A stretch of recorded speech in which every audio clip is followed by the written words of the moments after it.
గారు. క్యాథరిన్ గారు. అది So Catherine Garu, hi. Here. Hi, myself Hema Malini here. Actually, congratulations for your funny. So let us know what is the interesting point you said yes for this story. Okay, that's a good question. I didn't speak about that. I was trying to keep it short.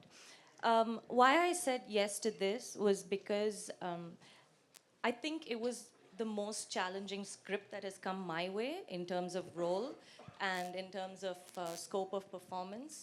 And I think that was the most challenging. I mean, that was the part that interested me the most. It wasn't the kind of stuff I've been doing or that I've done.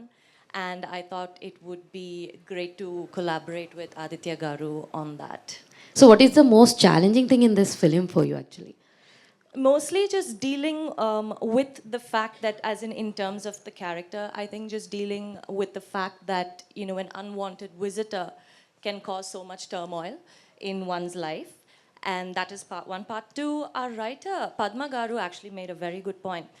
There is a very strong underlying theme of man versus nature. Okay. And I think that's extremely important and very pertinent in today's times. And I think that was also very important. I think it drives home that message pretty well. All the very best and Aditya Garu. Sir actually ఇలాంటి సినిమాలకి VFX చాలా key role play చేస్తాయి. So ఈ సినిమాలో ఎంత percentage VFX మనం చూడబోతాం? ఇది సెపరేట్గా సీజీ షార్ట్స్ లాగా ఏమి ఉండదండి. మొత్తం సినిమా మనము కెమెరాలో షూట్ చేసినంత ఆథెంటిక్గా VFX is part of the script బేసిక్గా. ఎందుకంటే మేము ఒరిజినల్ స్నేక్తోనూ చాలా రోజులు షూట్ చేసాం, ఒక 18 days షూట్ చేసాం. ఆ స్నేక్ని సెలెక్ట్ చేయటానికి ఆడిషన్స్ చేసిన కారణం ఏంటంటే మనం డిజైన్ చేసిన యాక్షన్ మాత్రం అది సీజీలో చేయాల్సి వస్తుంది. సో రెండు మిక్స్ అయ్యేసరికి మీకు ఒక సెపరేట్ పర్సంటేజ్ అన్నది తీయలేము. నాకు తెలిసి అలా క్యాలిక్యులేట్ చేసుకుంటే సినిమా అంతా విజువల్గా మేము ఎంత తీసామో అంత విఎఫ్ఎక్స్ ఉంది. ఆదిత్య గారు, గ్రహణం ఎప్పుడు వీడింది సార్? అసలు ఎప్పుడు వచ్చిందో తెలియకుండా వచ్చిందా, అందుకని ఎప్పుడు వీడిందో తెలియదు. కాకపోతే నాకంటే నా సినిమాలకు ఎక్కువ వచ్చింది. నేను కంటిన్యూస్గా వర్క్లో ఉన్నాను. కాకపోతే నేను తీసిన 3 సినిమాలు ఒక పెద్ద సంస్థలో ఇరుక్కోవటం వల్ల బయటికి తెలియలేదు. బట్ నేనైతే నేను షూటింగ్లోనూ మీకు అందరికీ తెలుసు. సో అవి వాటి రిలీజులతో సంబంధం లేకుండా కూడా మళ్ళీ మా సిస్టరు మనం చేద్దాము, ఒక మంచి సినిమా చేసి మనం రిలీజ్ దాకా తీసుకెళ్దాము అన్నప్పుడు ఆ క్షణమే వీడింది అనుకుంటున్నాను. అయితే ఒక పెద్ద సంస్థల్లోనే 3 సినిమాలు ఇరుక్కుని బయటికి రానప్పుడు, మన ఇంట్లో మనిషిని వస్తా అన్నప్పుడు, నాలాంటోడు ఎవరన్నా వచ్చి మీకు సలహా అడిగితే ఖచ్చితంగా వద్దని చెప్పే ఆదిత్య గారు మీనా గారు లాగా సొంత చెల్లెల్ని ఎలా ఇంటికి తీసుకొచ్చారు? దానికి కారణం ఇప్పుడు మామూలుగా నేను ఒక అడ్వైజర్ లాగా సలహా ఇచ్చేటప్పుడు ఇండస్ట్రీ తాలూకు ప్రోస్ అండ్ కాన్స్ చెప్తాను. వాళ్ళకి అది చిన్నప్పటి నుంచి చెప్పక్కర్లేదు, ఎందుకంటే నాతో ఇంటరాక్షన్ వల్ల వాళ్ళు నేను ఎంత ఇండస్ట్రీని చూసానో వాళ్ళు అంతా చూసేసారు. కాబట్టి వాళ్ళకి నేను పడే కష్టాలు, ఇండస్ట్రీలో నా ప్రయాణం అంతా ఇంట్లో మనుషులకి నా అంత బాగానూ తెలుసు. కాబట్టి ఆ ఏరియా జోలికి అసలు వెళ్ళలేదు. ఇది ఎంత బాగా చేయాలన్నది ఒక్కటే మేము డిస్కస్ చేసుకున్నాము. ఫైనల్గా మీ గడ్డం తీసేసి హ్యాపీగా ప్రెస్ ముందు కూర్చున్నారు. I'm very happy sir. Thank you so much sir. Aditya గారు, మీనాక్షి గారు, మీనాక్షి గారు, నిజంగా కూడా ఇప్పుడు కష్టాలన్నీ తెలుసు. నేను ఎందుకు ఈ పర్టికులర్గా ఈ పాయింట్ చుట్టూ తిరుగుతున్నానంటే, సినిమా గురించి ఎట్లాగో అందరూ మాట్లాడతారు, ట్రైలర్స్ మాట్లాడతాయి. ఇవాళ రోజున సినిమాకి రావాలంటే వాటిని చూసే వస్తారు. మనం ఎంత మాట్లాడుకున్నా కూడా దేర్ ఈజ్ ఎ కంటెంట్ ఉంటే మీ సినిమా అవుతుంది. కానీ ఎక్కడ ఒక గట్ ఫీలింగ్ ఉండాలి ఒక ఇండస్ట్రీలోకి రావాలంటే. దేనికైనా సరే ప్లస్లు కనబడతా ఉండే ఇండస్ట్రీ కాదు ఇది. ఇలాంటి ఇండస్ట్రీకి మీరు ఏ ధైర్యంతో వచ్చారు? మీరు వెల్కమ్ టు ద ఇండస్ట్రీ, మీరు హ్యాపీగా ఉండాలని కోరుకుంటూనే ఇది అడుగుతాను. మీరు ఫస్ట్ క్వశ్చన్ నేను first this is my first stage అని చెప్పిన తర్వాత కూడా ఇంత పెద్ద పెద్ద క్వశ్చన్లు ఇవ్వటం నాకు అవసరం అండి. మనం ఒకటే కదా.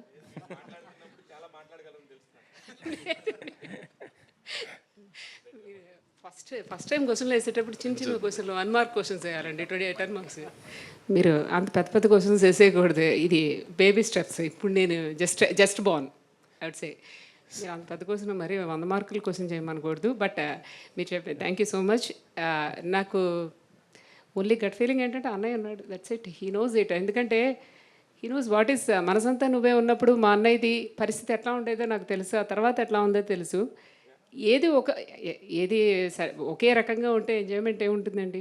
సో మళ్ళీ మనసంతా నువ్వే ఎంత వచ్చింది 2003 ఆర్ 1 మళ్ళీ 2025లో మా అన్నయ్య మళ్ళీ 24 ఇయర్స్ తర్వాత ఫనీ అనేది ఇంకొక మనసంతా నువ్వే అవుతుంది, బట్ డిఫరెంట్ జానరాలో. అంతవరకు మాత్రం ఖచ్చితంగా చాలా నమ్మకం ఉంది. ఒక మంచి సినిమా తీసామనే ఇది సాటిస్ఫాక్షన్ అయితే చాలా ఎక్కువ ఉందండి. Sir it self. ఆదిత్య గారు ఇక్కడ సార్, నేను వెంకట్ ఎన్టీవీ సార్.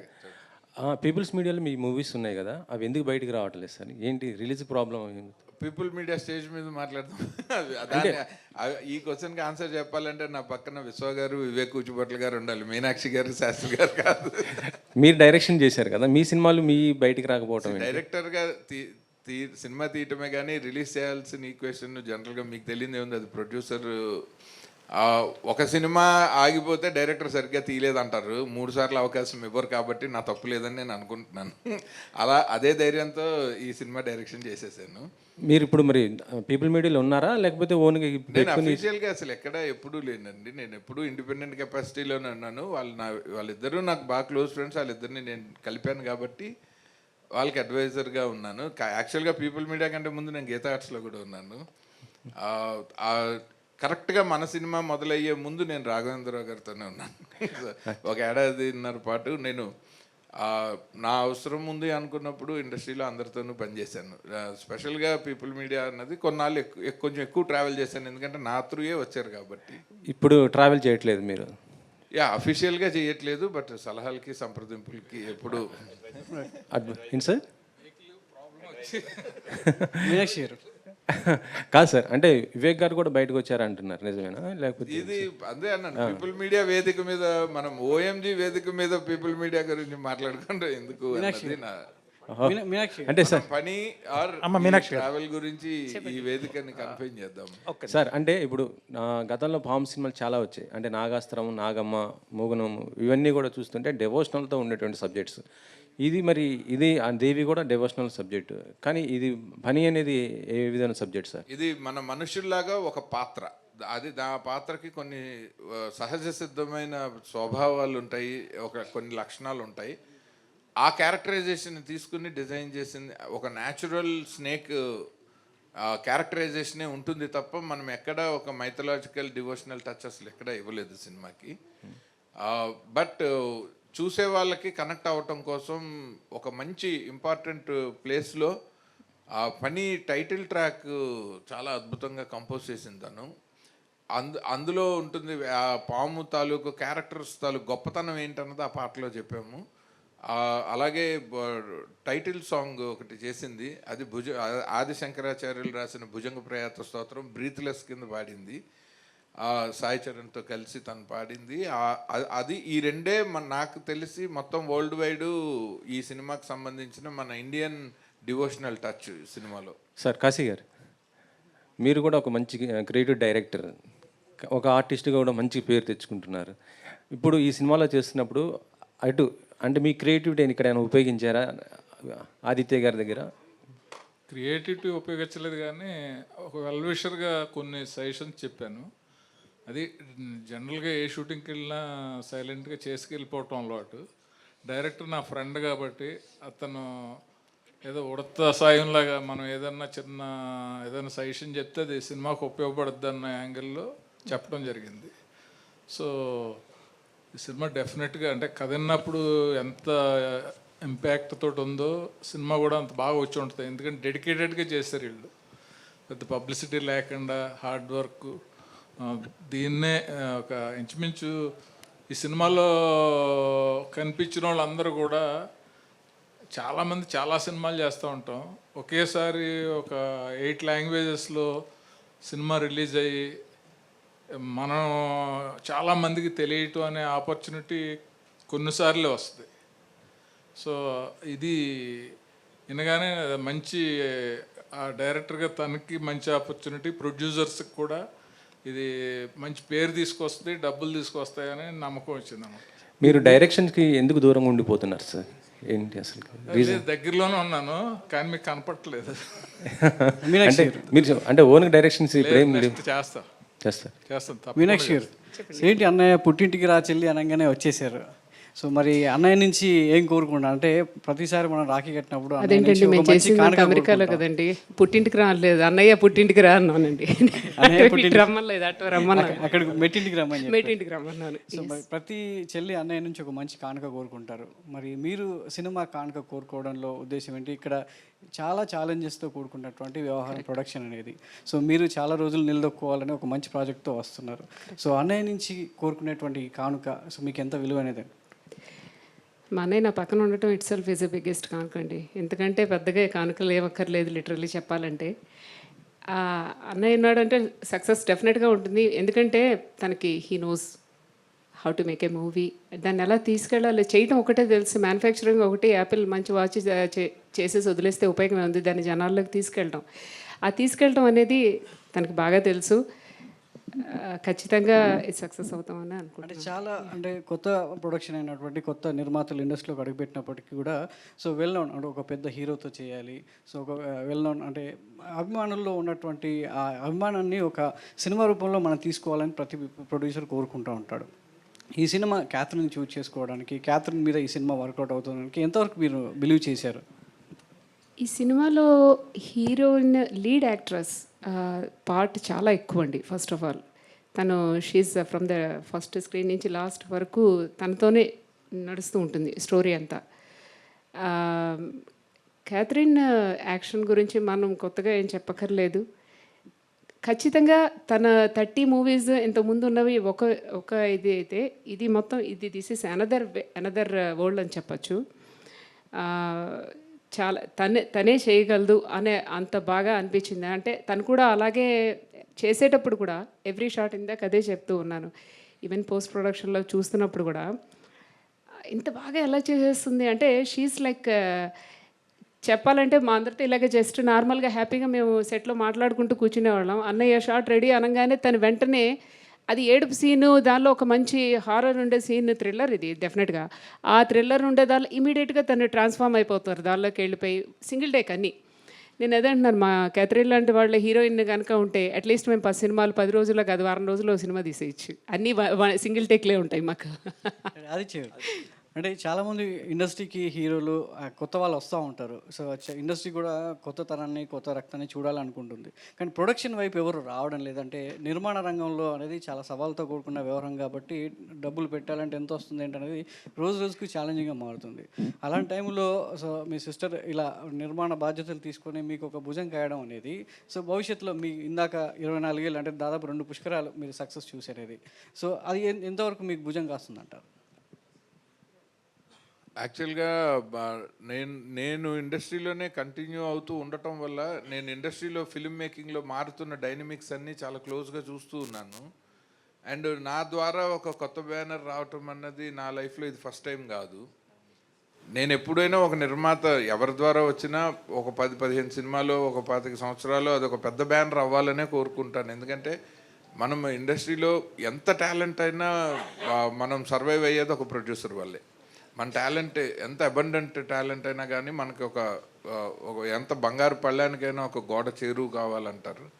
సో అలా మనకు ప్రొడ్యూసర్స్ కావాలి. సో ఎవ్రీ టైం మనం ఒక కొత్త వాళ్ళని తీసుకొచ్చి పంపించేయకూడదు అన్నది నాకు ఫస్ట్ నుంచి ఉన్న ప్రొఫెషనల్ ఎథిక్స్. అది ఎప్పుడైతే మా వాళ్ళే అయ్యేసరికి నేను ఇంకా కొంచెం బాధ్యతగా ఇంకా మోర్ పిన్ పాయింటెడ్గా, ఎందుకంటే ఇప్పుడు ఉన్న డైనమిక్స్లో selection of the genre and content is first stage అయితే ఎగ్జిక్యూషన్ లెవెల్లో దానికి right cast and crew select చేసుకోవటం ఒకటైతే ఎగ్జిక్యూషన్ లెవెల్లో అదొక ఛాలెంజ్. Third promotional challenge. మన సినిమాని ఎంతమంది వరల్డ్ వైడ్ ఎంత లార్జర్ ఆడియన్స్కి మన ఫిల్మ్ని మనం తీసుకెళ్ళగలుగుతాము అన్నది. సో ఈ 3 స్టేజెస్లో మా సిస్టరు బావగారు కాబట్టి నాకు ఇంకా మోర్ నన్ను బిలీవ్ చేసి వాళ్ళు నాకు సపోర్ట్ చేయడానికి వాళ్ళకి నేను తెలుసు. సో మా మధ్యన అట్లాంటి అరమరికలు లేవు కాబట్టి we all stood on one single page, అందుకని అది హెల్ప్ అయింది. అంటే ఫైనాన్షియల్ విషయాలకు వస్తే బావే చెల్లె కానీ ఇక్కడ సో వేరు కదా, సినిమానే కదా, సో దాన్ని ఎలా చూడవచ్చు? I think we cross that age, ఆ మాత్రం మెచ్యూరిటీ వచ్చిన తర్వాత సినిమాలు ఎన్ని సంవత్సరాలు. మీనాక్షి గారు, ఆదిత్య గారు, మీనాక్షి గారు, ఏం లేదండి, మీరు ఇప్పుడు సినిమానే పెద్ద బాధ్యత ప్రొడ్యూసింగ్ చేయడం, ఆ తర్వాత కూడా మ్యూజిక్ బాధ్యత కూడా ఎందుకు తీసుకున్నారు? యాక్చువల్లీ బేసికల్లీ నేను మ్యూజిషియన్నేనండి. అంటే ఎంతో అనుభవం ఉంటే కానీ ఇలాంటి సినిమాలకు స్పెషల్ ఎఫెక్ట్స్ కావచ్చు. ఇప్పటి వరకు మీకు ఇందాక అడిగారు కదా చెల్లి అని, ప్రొడక్షన్ వరకు వచ్చేసరికి అన్నయ్య సారీ అన్నయ్య నేను చెప్పేస్తానండి. చెప్పండి. ఇప్పుడు ఇంత ముందు వరకు అయితే చెప్పేదాన్ని కదా, భగవద్గీత మీద ప్రమాణం చేసి అన్ని నిజాలే చెప్తాను నేను, ఇప్పుడు అన్ని అబద్ధాలే చెప్తాను నేనండి. మా అన్నయ్య యాజ్ ఎ ప్రొడ్యూసర్కి వచ్చిన తర్వాత హౌ వెల్ ప్రొటెక్టెడ్ అంటే, నాకు ఎక్కడ ఏ కష్టం లేనికుండా అసలు కొత్తగా అడుగు పెట్టే వాళ్ళకి ఇదే అమ్మో భయపడేటట్టు అసలు ఏ దానిలో అనిపించలేదు. ఆ దానిలో యాజ్ ఎ ప్రొడ్యూసర్ రోల్లో నాకు అన్నయ్య was like that. But music డైరెక్టర్గా నాకు దానిలో మాత్రం తను నిజంగా డైరెక్టర్ అనిపించుకున్నాడండి. అంటే ఏ విధంగా టార్చర్ పెట్టాడు? కరెక్ట్గా అడిగారు. ఫస్ట్ అసలు ఈ సినిమా స్టార్ట్ చేసినప్పుడు ఇట్ వాజ్ వెరీ ఇంట్రెస్టింగ్. పొద్దున నేను అన్నయ్య కూర్చొని జస్ట్ కాఫీ తాగుతున్నాము. అన్నయ్య ఈ సినిమా ఏదైనా మనం మంచి సినిమా చేస్తే బాగుంటుంది కదా, ఏదైనా మనమే చేస్తే బాగుంటుంది కదా అని జస్ట్ జనరల్ టాక్ కాఫీ పొద్దున అని అంటే, చేయొచ్చమ్మా బాగానే ఉంటుంది మనమే, అంటే ఏదైనా మంచి స్క్రిప్ట్ వస్తుంది ఎవరో ఎందుకు చేయటం మనమే చేద్దాంలే అన్నయ్య అంటే. ఇంతవరకు నేను ఎప్పుడు అన్నయ్యని అడగలేదు. ఇంతకాలంలో అన్నయ్య నాకు ఎప్పుడు చెప్పేవాడు, సినిమా చూడటం వరకే మాకు అలవాటు. సో అయిన తర్వాత నేను మా అన్నయ్య కూర్చున్నామంటే డెఫినెట్గా శాస్త్రి గారు కొంచెం టెన్షన్గానే ఉంటుంది, ఏం పేలుస్తారో వీళ్ళిద్దరు కలిసి అని. ఎప్పుడు అలాగే ఉంటుంది మా ఇద్దరితో. సో వెళ్ళి మీ ఇద్దరం ఇలా వన్ ఫైన్ డే వెళ్ళి శాస్త్రి గారికి నెక్స్ట్ డే వెళ్ళి సినిమా తీద్దాం అనుకుంటున్నాం.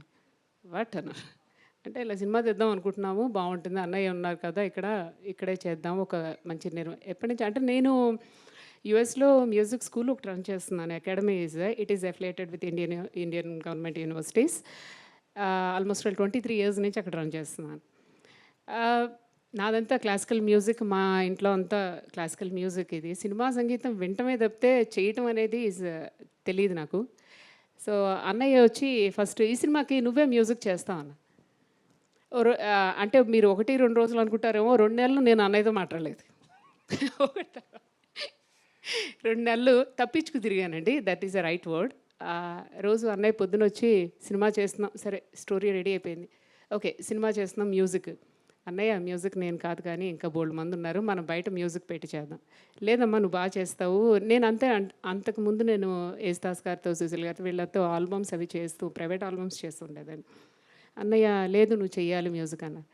అలా ఎవ్రీడే సినిమా గురించి అంతా మాట్లాడుకునే వాళ్ళం. సంగీతం దగ్గరికి వచ్చేసరికి మాత్రం నేను ఏం మాట్లాడేదాన్ని కానీ చాలా క్వైట్గా అన్నయ్య మన వంటకు టైం అవుతుంది తర్వాత మాట్లాడదాంలే అన్నయ్య. ఇలా 2 నెలలు నేను 2 నెలలు ఎంత రేంజ్లో పట్టుదలగా నేను మాట్లాడకుండా ఉన్నానో, అన్నయ్య కూడా అట్లాగే 2 నెలలు విడవకుండా పట్టువదలని విక్రమార్కుడిలాగా నన్ను వెనకాల పడుతూనే ఉన్నాడు. సరే వన్ ఫైన్ డే వచ్చిన తర్వాత, సరే అమ్మ నువ్వు చెప్పినట్టు నేను వేరే వాళ్ళకి ఇచ్చేద్దాం, నువ్వు అట్టగా చేయొద్దులే, ఇట్స్ ఓకేలే, కూర్చో, ఇప్పుడేం పనేం లేదు నీకు, కూర్చో. సరే ఇంకా తప్పేటట్లేదు, ఓకే అయిపోయింది ఎండ్ ఆఫ్ ద డే అని అనుకొని మొదలుపెట్టి, సరే అన్నయ్య చేద్దాం, ఏం చేద్దాం అని అంటే, ఆ చేద్దాం అనేదానికి ముందర చెప్పాను నేను. ఫస్ట్ అనగానే దానిలో ముందర డిస్క్లైమర్లు చాలా ఉన్నాయి.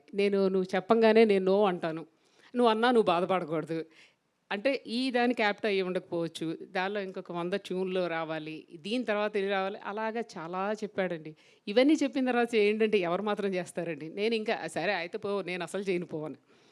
తర్వాత నెక్స్ట్ డే వచ్చి చేసావమ్మా, ఇంక వదిలేటట్లేడు అని అనుకొని ఫస్ట్ ట్యూన్ చెప్పాను. నాకు తెలుసు నాకు చాలా భయంగా అనిపించింది ట్యూన్. పైగా దానిలో ఏంటి, నేను ఇప్పటివరకు classical music, I'm a classical musician. అది పాడిన తర్వాత ఫస్ట్ సాంగ్ వచ్చి రొమాంటిక్ సాంగ్ అమ్మ, అదే ఫస్ట్ చేయాలి. వారు నాయనో ఇదేంటి ఫస్ట్ రాగానే ఇదే పాట ఏంటి నాకు అని అది మొదలు పెట్టాను. జస్ట్ ట్యూన్ ఇవ్వంగానే అన్నయ్య ఏమంటాడు అనేది, నేను 10th క్లాస్ ఎగ్జామ్స్ రాసినప్పుడు కూడా నాకు అంత టెన్షన్గా అనిపించలేదండి. పెట్టిన తర్వాత అలా చూస్తూ కూర్చుంటే wow this is so good, ఇదే ట్యూన్ ఖాయం చేసేస్తున్నామమ్మా, దీన్ని డెవలప్ చేసేసి సాయంత్రానికి చూపించాను. ఆహా మా అన్నయ్య ఎంత టైం ఇచ్చాడో నాకు అనుకున్నానండి. పొద్దున్న మధ్యాహ్నం చెప్పాడు, సాయంత్రానికి ఇచ్చేయమని అడిగాడు. అలాగా ఈ అన్నయ్య సపోర్ట్ చాలా ఎక్కువ. అంటే హీ లవ్స్ మ్యూజిక్.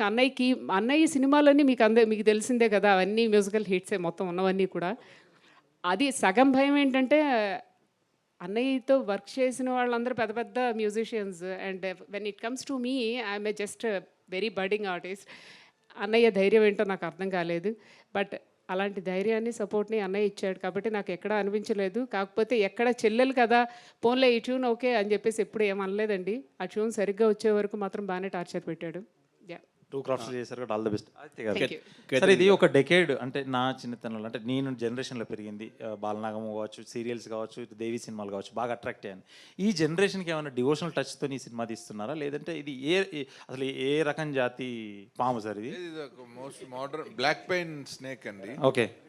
కాకపోతే ఈ సినిమా ఒక మన పాము తాలూకు క్యారెక్టరైజేషన్తో డిజైన్ చేసిందే కానీ ఆ పాముని ఒక హీరోయిన్ రోల్ లాగా మార్చటము, లేకపోతే ఒక ఒక భక్తురాలని, హీరోయిన్ భక్తురాలని చేయటం అసలు ఏం లేదు.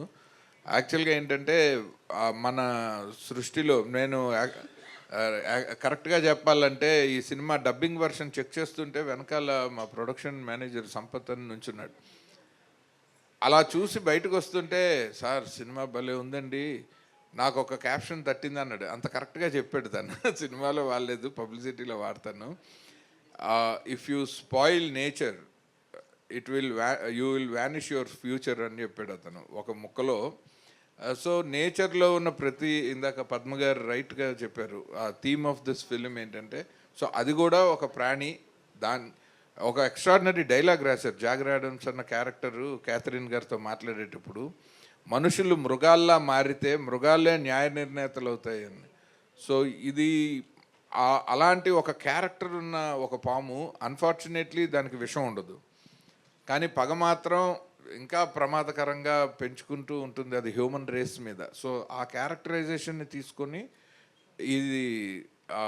ఈ కథని డిజైన్ చేశాం. ఎంటైర్ అమెరికాలో తీయడానికి కారణం ఏంటి సార్? మొత్తం అమెరికాలో తీయాలన్నది కారణం ఏంటంటే, మనకి ఇప్పుడు ఇండియాలో అయితే మనకి నేటివ్గా అంటే మనకి ఒక భక్తి యాంగిల్ వస్తుంది, ఒక రియలిస్టిక్గా ఒక కాంటెంపరీ కథని చెప్పలేము.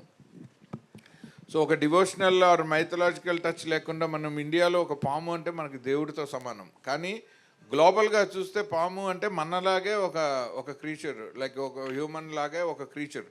సో ఈ కథ రైట్గా కమ్యూనికేట్ కావాలంటే జనానికి గ్లోబల్గా ఒక న్యూట్రల్ లొకేషన్ ఉండాలని అనుకున్నాము. అండ్ ఎప్పుడైతే మన ప్రొడ్యూసర్స్, మా సిస్టర్ వాళ్ళు డాలస్లోనే ఉంటారు కాబట్టి, సో బెటర్ ప్లేస్ దాన్ ఎనీవేర్ ఎల్స్ అని చెప్పి అక్కడ మొత్తం ప్రాజెక్ట్ని డిజైన్ చేసి 100% డాలస్లో చేసిన ఓన్లీ ఇండియన్ ఫిల్మ్ ఇదే. సార్ డైరెక్ట్ గారు ఇక్కడ ఇప్పుడు మీరు చెప్పిన దాన్ని బట్టి ఈ పాము పోస్టరు, ఆర్టిస్ట్, హీరో డిజైన్ చూస్తుంటే మన రాజమౌళి ఏగా గుర్తొస్తుంది, నేపథ్యం వేరైనా. నిజంగా ఏగా గుర్తొస్తే నేను చాలా సక్సెస్ఫుల్ అనుకుంటాను. నేను ఐ ఫీల్ హ్యాపీ. ఎందుకంటే సినిమాతో కంపారిజన్ లేదు, కానీ ఒక సినిమాని ప్రపంచవ్యాప్తంగా ఎంతమంది ప్రేక్షకుల కళ్ళ ముందుకు తీసుకెళ్లాలన్నది ఈ జనరేషన్లో మా అందరికీ మార్గదర్శకుడైన దర్శకుడు రాజమౌళి గారే. సో ఆయన ఫుట్ స్టెప్స్లోనే ఈ మొదటి మీడియా సమావేశంలో ఆయన పేరు తలుచుకోవడం కూడా నాకు చాలా ఆనందంగా ఉంది. Thank you so much. Sir Aditya గారు, ఇప్పుడు ఇది మొత్తం కూడా నేచర్ గురించి అని చెప్తున్నారు కదా. ఇప్పుడు ప్రస్తుతం హైదరాబాద్ సెంట్రల్ యూనివర్సిటీ జరుగుతుంది, ఆ విషయం మీకు తెలుసు, ఇందాక ఇండైరెక్ట్గా కూడా ప్రస్తావించారు. దీనిపైన మీ స్పందన ఏంటి, మీ సపోర్ట్ ఎలా ఉంటుంది? ఎప్పుడైతే ప్రభుత్వము, చట్టము, కోర్టుల పరిధిలో ఉన్నప్పుడు అసలు మనం ఏమీ స్పందించకూడదు. మన అభిప్రాయం ఏదైనా ఉంటే అది మనతోనే దాచుకోవాలి. దాన్ని మనం ఇంకొంచెం అగ్గి రాజేసినట్టు చేయకూడదు అన్నది ఒక పౌరుడిగా మన బాధ్యత. Catherine, this is Ashwant from Delhi Culture Channel. How do you see this role contest of the film of your career so far? I'm sorry, can you repeat that? How do you see this film of role contest of the film of your career so far? You're asking me to compare the contents of this character in this film to the rest of the films I've done so far? Right. I think it's the most extensive role that I've done. I shoulder the entire film, and it's me, and the other main character in the film is, of course, the snake.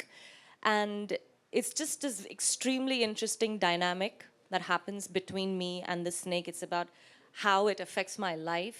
So there are multiple emotions at play. There's a lot of physical work involved as well.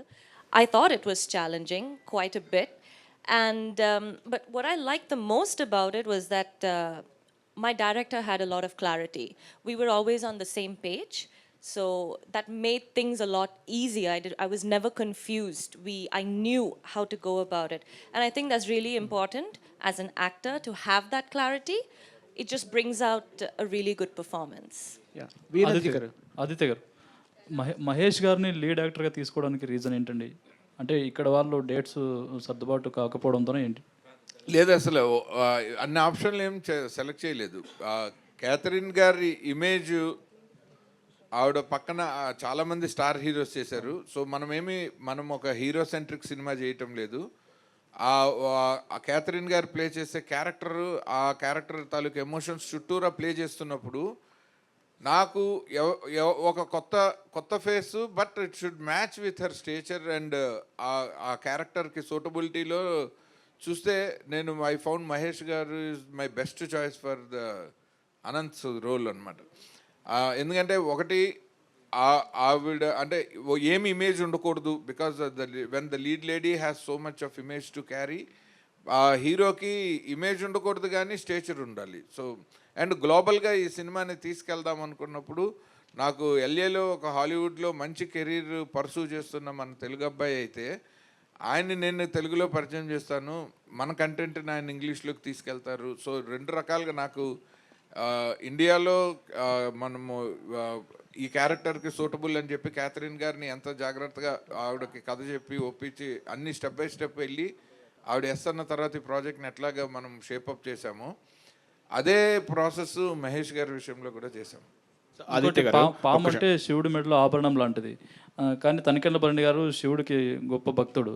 ఆయన్ని ఇందులో కొత్తగా చూపిస్తున్నట్టున్నారు, ఏంటండి? అవును, ఆయన ఒక ఆర్టిస్ట్గా ఆయన మనం రాసిన క్యారెక్టరే చేస్తారు కానీ ఆయన వ్యక్తిగత ఇష్టాలతో చాలా సినిమాల్లో ఆయన శివభక్తుడిగా కనిపిస్తారు, ఇందులో షూటర్గా. అయినా కూడా ఆయన పర్సనల్ అభిప్రాయానికి ఈ సినిమాలో ఆయన పాత్రకి అసలు సంబంధమే లేదు. ఆదిత్య గారు, అంటే మీరు ఇప్పటివరకు చెప్పిన దాన్ని బట్టి చూస్తే యానిమల్ కింగ్డమ్ గురించి, దాని గురించి, నేచర్ గురించి చెప్తున్నారు కదా, మరి పన్నీ అనే టైటిల్ పెట్టారు. ఈ టైటిల్కి జస్టిఫికేషన్ ఏంటి సార్? టైటిల్ జస్టిఫికేషన్ పాము అనే, అదే అంటే మనం ఇప్పుడు క్యాథరిన్ గారి పేరో లేకపోతే మనము మహేష్ గారితోనున్న ఆవిడకున్న రిలేషన్షిప్ పేరో ఒక మూడ్ ఆఫ్ ద ఫిలిం పేరో చాలా ట్రై చేశాను కానీ అసలు ఈ కథ మొత్తానికి కీలకమైన క్యారెక్టర్ని మనము ఎఫెక్టివ్గా వరల్డ్ మార్కెట్లోకి తీసుకెళ్లాలంటే ఆ క్యారెక్టర్ పర్స్పెక్టివ్లో చెప్పాలి అన్నది పద్మ గారు, నేను, మీనా వాళ్ళు కలిసి తీసుకున్న నిర్ణయం. అది స్టోరీ డిస్కషన్ స్టేజ్లోనే అనుకున్నాము. అప్పుడైతేనే మనం చెప్పాలనుకున్న కథ, మనము హ్యూమన్ పర్సెప్షన్ మనందరికీ తెలుసు, మనం ఏం ఆలోచిస్తామో. సో అందుకని ఆ టైటిల్ వద్దనుకున్నాము. అదర్ పర్సెప్షన్లో ఈ కథని మనం వరల్డ్ మార్కెట్లో తీసుకెళ్తున్నాం కాబట్టి ఆ క్యారెక్టర్ నేమే పెట్టాలని చెప్పి ఫనీ అని పెట్టాం. ఆదిత్య గారు, రవిచంద్ర అండి. మహేష్ గారు, హాయ్ సార్. అచ్చా, మీ కెరియర్ స్టార్ట్ చేసింది ఇక్కడ తెలుగులోనే చూశాను బుక్లో. So started in Hyderabad. So how is so far your career in acting and ఈ ఫిలింకి మీరు ఎంతవరకు help? So as you said, నేను హైదరాబాద్ నుంచి, ఐమ్ ఫ్రమ్ హైదరాబాద్. నా కెరియర్ స్టార్ట్ అయింది ఇక్కడి నుంచి. సో దాని తర్వాత నేను I was in to US, mostly in to modelling. అక్కడ వేరే చాలా గ్లోబల్ బ్రాండ్స్ తోటి చేశాను modelling. So understood the process in Hollywood, how it works as an actor, not only just an acting, but the process and the discipline and how it works, everything. So that really helped me for getting into the next projects. My acting career started with Barbie, the Warner Brothers movie, small role, and then Disney movie, Haunted Mansion, I played Maharaja role. Then after that, I started getting lead roles in other movies. Right now, I just finished a couple of them while actually doing funny. And my interest with funny is when I connected with producers first for a Telugu movie. Okay, I'm from Telugu. Okay, this is interesting, but it triggered really well when I heard Aditya Garu name. Then it triggered Manasantanu, all other movies, and I said yes. And from the day one till today, right now, even sitting next to me, it is a pleasure working with him and being in front of you all. So that's my connect to the movie. Aditya గారు, గత 30 సంవత్సరాలుగా మిమ్మల్ని చూస్తున్నాను. మీరు తీసిన సినిమాలు, మీ mind set అవన్నీ కూడా హ్యూమన్ ఎమోషన్స్, ఫ్యామిలీ, ఈ బాండింగ్, ఇలాంటి కథాంశాలే ఉంటాయి. అసలు మీకు సంబంధం లేని జోనర్లోకి ఈ సినిమాతో వచ్చారు. ఏంటి దాని వెనక బిహైండ్ స్టోరీ ఏంటి? లేదు, నన్ను నేను కొత్తగా ఆవిష్కరించుకునే ప్రయత్నము. ఇవాల్టి జనరేషన్లో ఒక కాంటెంపరీ థాట్ తోటి సినిమా తీయకపోతే మనము ఇప్పుడు కంపీట్ చేయాల్సింది యానిమల్ డైరెక్టర్తో. సో యానిమల్ మీద మూవీ తీద్దాం అనుకున్నాను. ఆదిత్య గారు లక్ష్మీనారాయణ ఇక్కడ. ఇప్పుడు మీరు సినిమా మొత్తం డల్లాస్లో తీసినా చెప్తున్నారు, యూఎస్లో.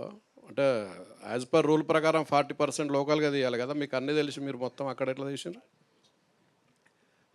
మొత్తం పోస్ట్ ప్రొడక్షన్ అంతా ఇండియాలో చేస్తున్నాము. బట్ గ్లోబల్ ఫిలిం చేసేటప్పుడు నేను I just wanted to fight it out అండి. ఎందుకంటే కథ డిమాండ్ చేసిన లొకేషన్లో సినిమా చెయ్యకపోతే ఒక సబ్సిడీ కోసమో ఒక ట్యాక్స్ బెనిఫిట్ కోసమో ఇవాళ సినిమాని మనం కిల్ చేయలేము. ఒక ఫిలిం మేకర్గా that is absolute injustice to my profession from my side అని నేను భావిస్తాను. కానీ మీరు నేషనల్ దీనికి వన్ ఆఫ్ ది మెంబర్ కూడా, మీరే రూల్స్ అవాయిడ్ చేస్తే మిగతా వాళ్ళు ఎవరు పాటిస్తారు? లేదు, మనమేమి రూల్ బ్రేక్ చేసి ఏమీ చేయము. నేను ఆ పర్మిషన్స్ అవన్నీ లీగల్గా కరెక్ట్గా చూసుకొని పేపర్ వర్క్ అంతా నీట్గా చేసి ఎటువంటి ఇబ్బందులు ప్రొడ్యూసర్స్కి లేకుండానే ప్లాన్ చేసుకున్నాను. ఓకే, థ్యాంక్ యూ అండి. Last question. పొద్దక్క మీరు చేసినవి గాంధీ తాత చెట్టు, రాధేశ్యామ్కి రైటింగు, మహానటికి ఇవన్నీ చేశారు. మీ సినిమాలు వేరు, ఈ పని సినిమా వేరు. ఎట్లా మ్యాచ్ అవుతుంది? ఇదేంటి డైలాగ్స్ రాశారా లేకపోతే కథ కూడా మీదేనా? లేదు, డైలాగ్స్ మాత్రమే, మాటలు మాత్రమే నేను రాశాను. ఇందాక ఆయన అడిగినప్పుడు కూడా నేను అదే షాక్ అయ్యా. మీరు సంబంధం లేని సబ్జెక్టులు ఎందుకు? సినిమాలు అన్నిటితో మాకు సంబంధం ఉంటుంది, ఇదేంటిది అన్నీ అందరూ ఒకటే చేయాలని లేదు కదా. రోజు వి ట్రై టు లెర్న్, కొత్త విషయాలు ట్రై చేసి కొత్త కథలు రాసి అలాగే కదా గ్రో అయ్యేది. సో మొన్న బృందా కూడా రాశాను నేను, అది కూడా థ్రిల్లరే. So super. ఆచార్య గారు సార్, ఇందాక క్యాథరిన్ ఓకే చేసిన తర్వాత మేము సగం సక్సెస్ అయిపోయామన్నారు. ఇప్పుడు క్యాథరిన్ గారు ఏం సినిమాలు చేయట్లేదు. ఇప్పుడు సినిమా అంటే బిజినెస్సే. మార్కెట్ వైజ్ చూసుకున్నా, ఓపెనింగ్ చూసుకున్నా దీన్ని గ్లోబల్గా రిలీజ్ చేస్తున్నారు. ఎంతవరకు మార్కెట్ ఉంటుందని అనుకుంటున్నారు? క్యాథరిన్ గారు సినిమాలు చేయట్లేదంటే ఇప్పుడు మన సినిమాతో పాటే ప్యారలల్గా ఆవిడ తమిళ్లో సుందర్సి సినిమా చేస్తున్నారు, అది కూడా రిలీజ్కి రెడీ అవుతుంది. అండ్ ఆవిడ మలయాళంలో చేస్తున్నారు. So she's known in every language. By the time we signed her, ఆవిడ ఈ కథ ఓకే అన్నప్పటికీ ఆవిడకి ఈ షూటింగ్స్ అన్నీ లైనప్ అయ్యే ఉన్నాయి. అండ్ ఆవిడ చాలా పెద్ద సినిమాల్లో కూడా రాబోతున్నారు. సో ఆవిడ ఆ సినిమాలే రివీల్ చేస్తాయి రాగానే. ఇవాళ రేపు ఫిలిం మేకింగ్ టైం కొంచెం స్లో డౌన్ అవుతూ ఉంటుంది, ఎందుకంటే అందరూ చాలా కాషియస్గా సినిమాలు చేయాల్సిన జనరేషన్లో ఉన్నాం మనం. ఆవిడ she's very much accepted actress. మనకి స్టార్ హీరోస్ అండ్ హీరోయిన్స్లో పబ్లిక్ యాక్సెప్టెన్స్ ఉన్న వాళ్ళే మనకి మార్కెట్కి బెటర్ అవుతారు. సో అలా చూసుకుంటే నాకు క్యాథరిన్ గారు ఈజ్ మై బెస్ట్ చాయిస్ అనమాట. సో అందుకనే నేను ఆ ధైర్యంతో అన్నాను, ఈ సినిమా ఈ కంటెంట్ని మనం ఒక ఫేస్ గనక పబ్లిసిటీలోకి తీసుకెళ్లాలంటే she's the best person to take this film forward. ఇందాక మీ సిస్టర్ అన్నారు ఈ క్యారెక్టర్ ఆవిడ తప్ప ఎవరో చేయలేరు అన్నారు. ఆవిడకేమో పాములంటే భయం, మరి అలా ఆవిడ ఎలా చేస్తుంది? మీకు బీటీఎస్లో చూపిస్తాను. అసలు పాముని ముట్టుకోనన్న క్యాథరిన్ గారు బీటీఎస్ బిహైండ్ ద సీన్స్లో ఫస్ట్ షాట్ వేసాను, ఆవిడ ఒక పాముని ముద్దు చేస్తున్నారు. సరే, ఫస్ట్ షాట్ వేసాము. ఎందుకంటే ఆవిడ నేను ఒక లవ్ స్టోరీలు, ఫ్యామిలీ డ్రామాలు రాసుకుని తీస్తున్న దగ్గర నుంచి ఈ సినిమా చేయడానికి ఎలాగైతే నేను నేర్చుకున్నాను, ఆవిడ అలా అక్వైంట్ అయిపోయారు. లైక్ కొన్ని రోజులకి ఆ భయం పోయింది. పోయి ఆ స్నేక్ ట్రైనర్ చేతిలో పాము ఉంటే ఈవిడ దాన్ని ముద్దు చేయటం నేను బిహైండ్ ద సీన్స్లో తీసాను అది. సార్, ఈ పాములను ఆడిషన్ చేయటం ఏంటి, ఎట్లా కుదురుతుంది అది? పాముల్ని ఎందుకు చేయాల్సి వస్తుంది అంటే మనము క్యారెక్టర్ ఒకలాగా రాసుకున్నాము, తర్వాత దానికి తగినట్టు స్టోరీ బోర్డ్ వేసుకున్నాము, విజువల్ స్టోరీ బోర్డ్ వేసుకున్నాము. అందులో మన ఊహకి తగినట్టు ఒరిజినల్ పాము ఏ పాము మన క్యారెక్టరైజేషన్కి దగ్గరగా ఉంటుంది. ఎందుకంటే నాకు విచిత్ర సోదరులో పెద్ద కమలాసను రివెంజ్ తీర్చుకుంటే తండ్రి మరణానికి తల్లి మరణానికి, ఆ సినిమా ఒక మామూలు సాదాసీదా సినిమా ఇది, మా గురుగారు సంగీతం గారిది. ఎప్పుడైతే ఆ విషయం వల్ల ఇంపాక్ట్ అయిన ఒక డ్వార్ఫ్గా మారిన కమల్ హాసన్ ఆ సినిమా ఆ రివెంజ్ తీర్చుకోవటం అన్న, అంటే ఒక హీరోకి ఒక లిమిటేషన్ ఉంటే ఆ రివెంజ్లో వచ్చే ఛాలెంజెస్ ఉంటాయి. ఆ ఛాలెంజెసే మనకి ఇంట్రెస్టింగ్ స్క్రీన్ ప్లేకి కారణమవుతాయి. అలా ఒక కోరల్ పీకేస్తే విషం లేకుండా బాధతో పగతో మనుషుల మీద పగపట్టిన ఒక పాము ఉండాలి అంటే, నేను ఒక పెద్ద పైతాన్ని తెచ్చి ఒక అనకొండలాగా చూపిస్తే దాన్ని చూస్తేనే సగం చచ్చిపోతాం. అది ఆ భయం ఒక మర్డర్ వరకే ఉంటుంది, కానీ వరుసగా సినిమా అంతా ఎంగేజింగ్గా చెప్పాలి అంటే ఆ పాముకు ఒక క్యారెక్టర్ ఉండాలి. ఆ క్యారెక్టర్ కోసం అది ముందు మాకు అర్థం అవ్వాలి. సో మేము ఎన్ని రకాల పాములు ఉన్నాయి, అవి ఏ సాయిల్ మీద ఎంత స్పీడ్లో నడుస్తాయి, లైట్ వేస్తే ఎలా రియాక్ట్ అవుతాయి, పగలు ఎలా బిహేవ్ చేస్తాయి, రాత్రి ఎలా బిహేవ్ చేస్తాయని అడిగితే తను ఒక ట్రైనర్ని అఫీషియల్గా పెట్టి ఒక ఏజెన్సీతో మాట్లాడి 20 పాముల్ని తెప్పించి ఒక 5 రోజుల పాటు ఎక్స్క్లూజివ్గా కెమెరాలు లైట్లు పెట్టుకొని 3 కెమెరామెన్లు, ఎందుకంటే దాని మూమెంట్ ఒకసారి ట్రైనర్ వదిలేస్తాడు, అది ఎటు పడితే అటు పోతూ ఉంటుంది, దాన్ని ఫాలో చేసి 3 కెమెరాలతో ఆ మొత్తం ఫుటేజ్ని ఎడిట్ చేసి ఇప్పుడు మన క్యారెక్టర్కి దగ్గరగా ఏ పాము ఉందని చూస్తే బ్లాక్ పెయింట్ స్నేక్ ఒకటి సెలెక్ట్ చేసి. Yes. Yeah, Catherine. Final question, and because we are running late already. To Catherine. So, as Vianacha mentioned that you've been working with both Sundar C and Vianacha at the same time. Both are mostly veterans in their fields. Like, how is it the experience working with you, specifically with Vadivelu for Gangers? So this would be the third time that I'm working with Sundar C, sir. And he has definitely a very different style of filmmaking than V.N. Aditya Garu. That's what I like about it, because that's how, I mean, I figure that, you learn so much as an actor, you adapt so much. He shoots really fast, Sundar C, sir. His films wrap up really fast, and he shoots having a lot of the edit in mind. His genre of filmmaking is also really different.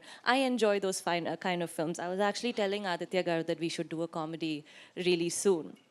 I mean, he's got a fantastic sense of humor. Aditya Garu, I mean, for this film, and I'm only commenting on this film, on Funny, it's a more serious film. It's an actual thriller. It's in the thriller genre. There is a little bit of drama, but it is mostly a thriller. And it was interesting working with him in that space. There was nothing really funny except for behind the scenes. That was the only comedy, I think. But on screen, he's also very clear on, how to make things really interesting, and those thrilling aspects on screen. I think that is new for him. He's not done that so far. So it was an interesting space to explore with Aditya Garu. Thank you. Aditya గారు, like అంటే ఈ చాలా మంది చెప్తూ వచ్చారు మీ career 30 years career అని చెప్పేసి. So ఇప్పుడు చాలా మంది చెప్తూ వచ్చారు 30 years కెరీర్ మీది అని చెప్పేసి. బట్ ఇప్పుడు ప్రెసెంట్ జనరేషన్ ఆడియన్స్కి మీరు ఎంతవరకు రెలవెంట్గా ఉన్నారని మీరు అనుకుంటున్నారు? ఈ టైప్ ఆఫ్ కాంటెంట్ అనేది వాళ్ళకి ఎంత రెలవెంట్? అదే ఈ పోస్టర్ చూసి ఈ సినిమా మీరు తీసారా అని ఇందాక నుంచి బయట అడిగిన ప్రతి మీడియా మిత్రుడికి అదే నా ఆన్సర్. ఎందుకంటే నేను చాలా రెలవెంట్గా ఉన్నానని అనుకోవటానికి ఆ surprise element is the answer, not me. ఎందుకు స్టాప్ చేస్తున్నానంటే మనకి ఫిలిం టైం అవుతుందండి, అందుకనే ఆపాల్సి వస్తుంది అనమాట. And thank you so much. Shastri garu, మీరు క్వశ్చన్ అడుగుంటే మాట్లాడేవారు, ఇప్పుడు మీరు ఇచ్చి మాట్లాడండి అంటే ఎలా ఉంది? ఆయన స్పీచ్ విన్నాం మనం, అసలే షార్ట్ అండ్ స్వీట్ ఆయన ఇందాకే స్పీచ్లో విన్నాం మనం. Vote of thanks Sastry garu, మీరు చెప్తున్నారా? సో నిజంగా లేదండి, మెనీ థ్యాంక్స్. మీరు ఎంత టైం స్పెండ్ చేశారు, మంచి క్వశ్చన్లు అడిగారు నిజంగా. సో నాకు మీ క్వశ్చన్ వల్ల నేను మిస్ అయిన ఇన్ఫర్మేషన్ కూడా నాకు తెలిసింది. So extremely so thank you so much అండి, and have a wonderful rest of the day. Thank you so much, media, Telugu media, and alage national media. Thank you so much for coming and making it successful. Thank you so much all the people ఎవరైతే part అయ్యారో ఇక్కడ వెన్యూలో, వాళ్ళందరికీ పేరున కృతజ్ఞతలు తెలియజేసుకుంటున్నాము. And congratulations once again Funny టీమ్కి. And very soon May ఎండ్లో Funny going to hit the theatres all over the world. So thank you so much. This is Geetha Bhagat, today's event by UV Media. Thank you. Have a good day ahead.